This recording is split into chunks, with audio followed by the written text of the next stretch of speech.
आघात प्रेमाचा. लेखिका प्रिया उंबरकर.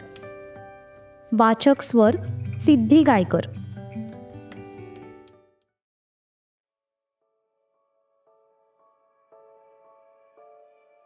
एक अचानक झालेली भेट, एक अनपेक्षित तणाव. शब्द कमी पण नजरा खूप काही बोलत होत्या. हा योगायोग आहे की सगळं आधीच ठरलं होतं? आणि आता एक छोटीशी घटना जी सगळं बदलण्याची चिन्ह देऊन गेली होती.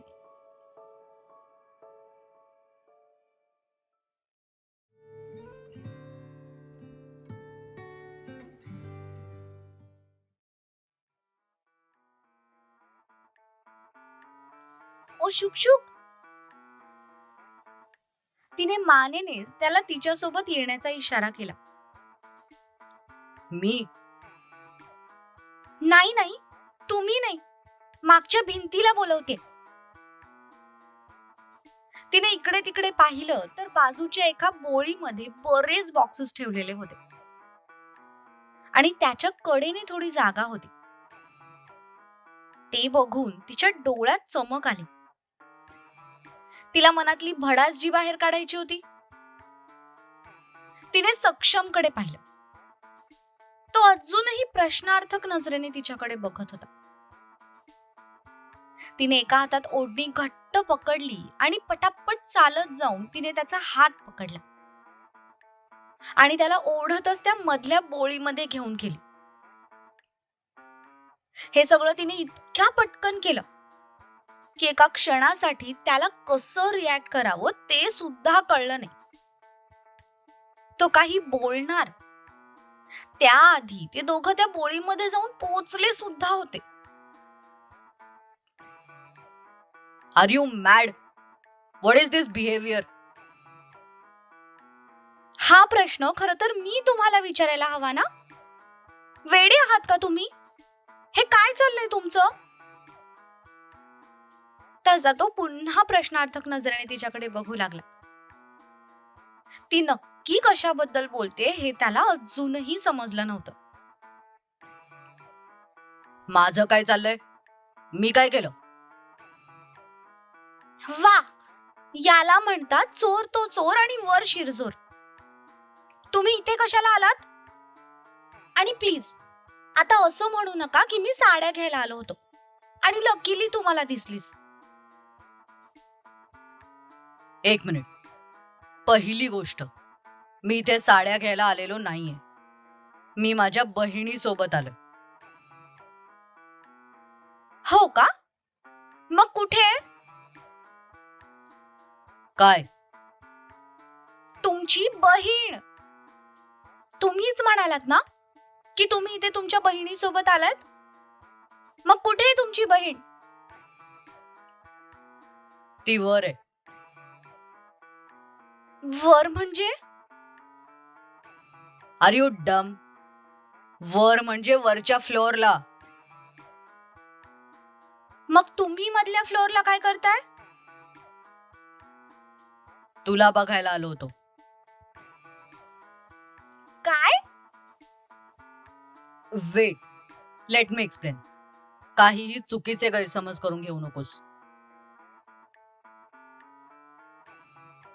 तिच्या एक्सप्रेशन्स वरून ती नक्की काय विचार करते हे त्याला कळून गेलं. तसं त्याने स्पष्टीकरण द्यायला सुरुवात केली.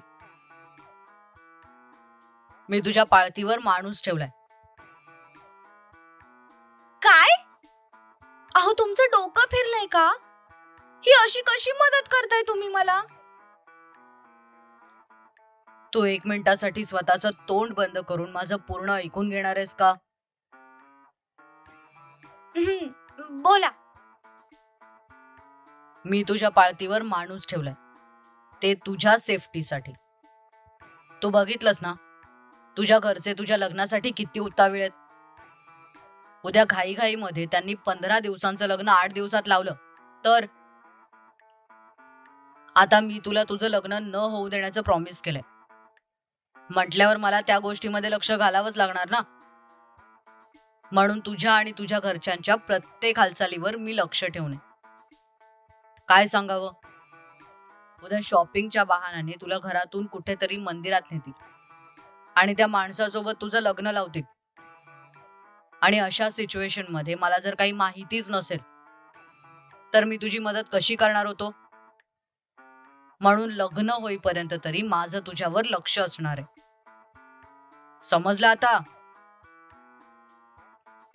त्याने स्पष्टीकरण दिलं तेव्हा कुठे ती थोडी शांत झाली. आता त्याचं म्हणणं सुद्धा बरोबर होतं.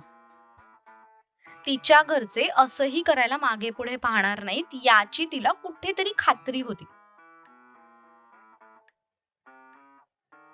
ते ठीक आहे, पण तुम्ही माझ्या साड्यांमध्ये का लक्ष घालत होतात?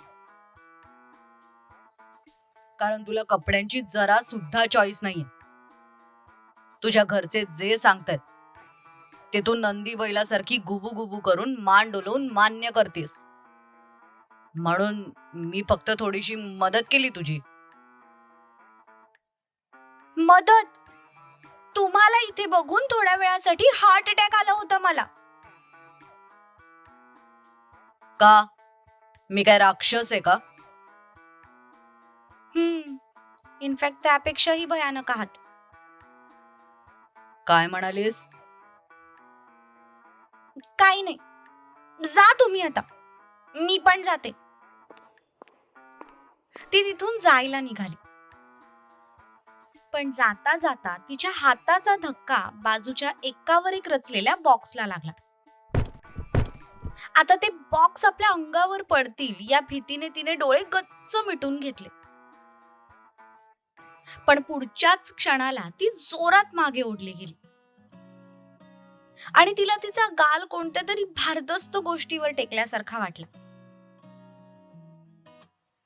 तसे तिने अलगद डोळे उघडले, पण डोळे उघडताच तिला त्याच्या हृदयाची धडधड ऐकू आली.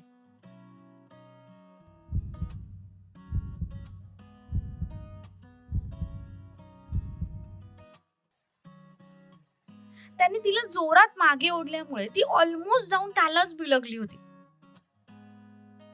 तिचे हात त्याच्या कमरेभोवती होते आणि तिचा चेहरा त्याच्या छातीवर. दुसरीकडे त्याचा एक हात तिच्या कमरेवर होता आणि दुसऱ्या हाताने त्याने ते बॉक्सेस पकडून धरले होते. थोड्या वेळासाठी ती शांत उभी राहून त्याच्या लयबद्ध धडधडणाऱ्या हार्टबीट्स ऐकू लागली.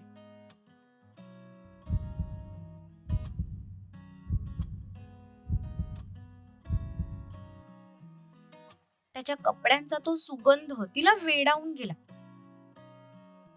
त्याच्या अंगाच्या स्पर्शाने तिला पूर्ण शरीरभर मुंग्या जाणवू लागल्या. तसं तिने दोन्ही हातांनी त्याचा शर्ट घट्ट आवळला.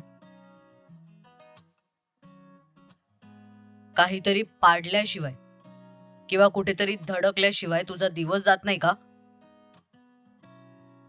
तसं तिच्या मुठींमध्ये असलेला त्याचा शर्ट तिने सोडून दिला आणि विजेच्या चपळाईने ती त्याच्यापासून बाजूला झाली. ती बाजूला होताच त्याने दोन्ही हातांनी ते बॉक्सेस मागे परत सरकवून दिले. आधी माझ्यासोबत असं होत नव्हतं, पण जेव्हापासून तुम्ही माझ्या आयुष्यात आलायत ना, तेव्हापासूनच ही सगळी धडपड सुरू झालीये. व्हॉट? हो, व्हॉट डू यू मीन? नंतर डिटेल मध्ये सांगते, आता वेळ नाहीये माझ्याकडे. हे वेट, वन मोर थिंग. थोड्या वेळापूर्वी तू जे मला शुकशुक करून आवाज दिलास ना, तसं परत बोलायचं नाही. माझं नाव माहिती नाहीये का तुला? माहितीये ना, पण मला तुमचं नाव घेण्यात जरा सुद्धा इंटरेस्ट नाहीये. मिस्टर समक्ष पाटील. सक्षम पाटील. हा, तेच ते. तेच ते कसं असेल? समक्ष आणि सक्षम दोन वेगवेगळे शब्द आहेत. हो का? त्याचं काय आहे ना, माझं मराठी कच्चं आहे. तुझी बुद्धी पण कच्ची आहे. हो, म्हणून तर मदतीसाठी तुम्हाला निवडलं मी. डोकं असतं तर असं केलं असतं का? What you? बाय. राहिलेलं भांडण नंतर पूर्ण करू. ती केसांना झटका देत तिथून निघून सुद्धा गेली. तसा तो तिच्याकडे बघतच राहिला. आजपर्यंत कोणत्याही मुलीने त्याच्यासोबत असं बिहेव केलं नव्हतं. त्यामुळे युगाचं हे वागणं त्याला शॉक करून गेलं.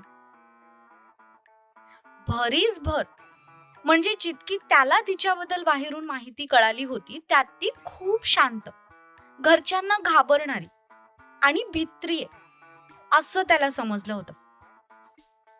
पण त्याच्या पुढे तर ती वाघिणीसारख्या डरकाळ्या फोडायची. मग तिचं कुठलं वागणं खरं आणि कुठलं खोटं हेच त्याला कळत नव्हतं.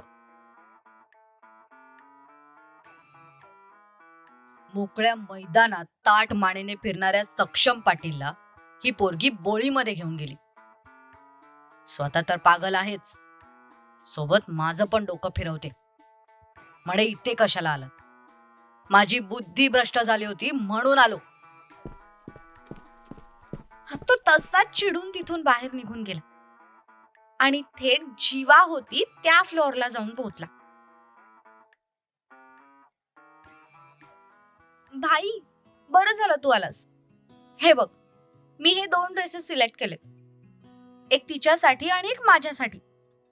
छान आहेत ना?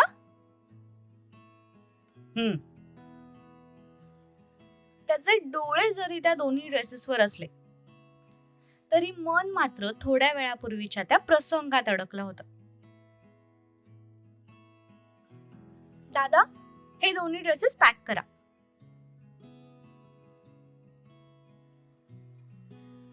उगीच नाही मी या माणसाला राक्षस नाव ठेवलं. राक्षसच आहे हा, खडूस कुठला. याचा स्वभावच असा आहे की मलाच पाहिल्यावर त्याच्या अंगात भांडणाचं बूट शिरतं, देव जाणे. हे बघ ग, अजून या 3 साड्या घेतल्यात मी.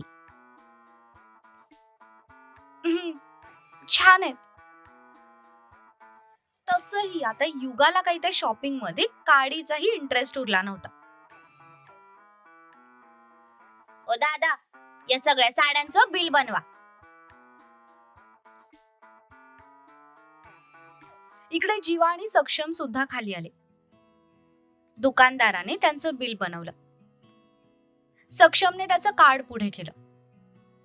तितक्यात त्याची नजर पायऱ्यांवरून खाली उतरून येणाऱ्या युगावर पडली. नेमकं त्याच वेळी तिने सुद्धा त्याच्याकडे पाहिलं. पण सोबत आजी असल्यामुळे तिने लगेच तिची नजर फिरवली. आऊसाहेब बडबडत होत्या, पण तिचं मात्र त्यांच्या बडबडीकडे लक्षच नव्हतं. नजर जरी त्याच्यावर नसली तरी मनाच्या नजरेतून ती त्यालाच बघत होती. त्याचं अस्तित्व तिला तिच्या अवतीभोवतीच जाणवत होतं. जीवाचं बिल क्लिअर झालं तसं दुकानदाराने सक्षमचं कार्ड पुढे केलं. जीवाने शॉपिंग बॅग उचलली. सक्षमने पण त्याचं कार्ड घेऊन खिशात टाकलं. जीवा तिथून जायला निघाली. जीवाने अजूनही युगाला पाहिलं नव्हतं. जेव्हा ती घरी आली होती तेव्हा जीवा घरी नव्हती. त्यामुळे तिने युगाला ओळखणं शक्यच नव्हतं. दुसरीकडे आजीने सुद्धा सक्षमला प्रत्यक्षात कधी पाहिलं नव्हतं. किती झाले बाबा आमचे? दुकानदाराने त्यांच्या सगळ्या साड्यांचं बिल केलं. तुमचे 16,500 झाले. ए युगा, पैसे दे त्यांना. पण ती मात्र अजूनही मूर्ती बनून तिरप्या नजरेने सक्षमकडे बघत नुसतीच उभी होती. अगं ए पोरी, तशी ती दचकून भानावर आली. सक्षमने तिच्या वेंधळेपणावर नकारार्थी मान डोलवत एक सुस्कारा सोडला आणि तो चुपचाप जीवा मागे तिथून निघून गेला. अगं ए, पैसे दे की. हा आऊसाहेब देते. आऊसाहेबांच्या पैशांचा बटवा सध्या तिच्या पर्समध्ये होता. तिने लगेच तो बटवा काढला आणि दुकानदाराने सांगितलेले पैसे त्यांना देऊ केले. साड्यांच्या त्या सगळ्या पिशव्या तिने घेतल्या आणि आऊसाहेबांचा हात पकडत ती हळूहळू पायऱ्या उतरून बाहेर आली. बाहेर त्यांचा ड्रायव्हर गाडी घेऊन रेडी होता. तिने त्यांना गाडीत बसवलं.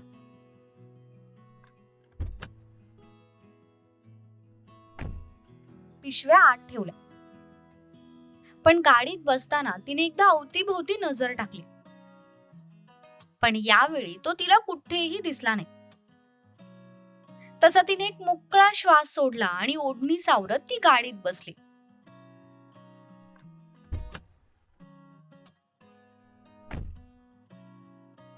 त्या दोघीही बसताच ड्रायव्हरने गाडी सुरू केली आणि ते घराच्या दिशेने जायला निघाले.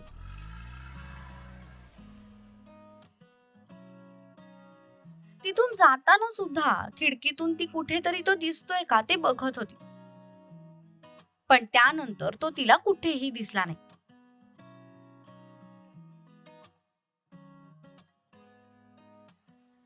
थँक्यू भाई, आज तुझ्यामुळे माझी शॉपिंग पूर्ण झाली.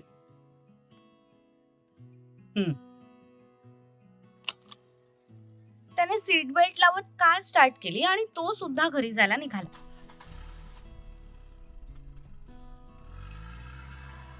पण ड्रायव्हिंग करत असताना त्याच्या मनात सुद्धा तिचेच विचार सुरू होते. आजपर्यंत कधीच कोणत्याही मुलीने त्याच्यासोबत अशी वर्तवणूक केली नव्हती. त्यामुळे तिची एक वेगळी छाप आता त्याच्या मेंदूवर छापली गेली होती.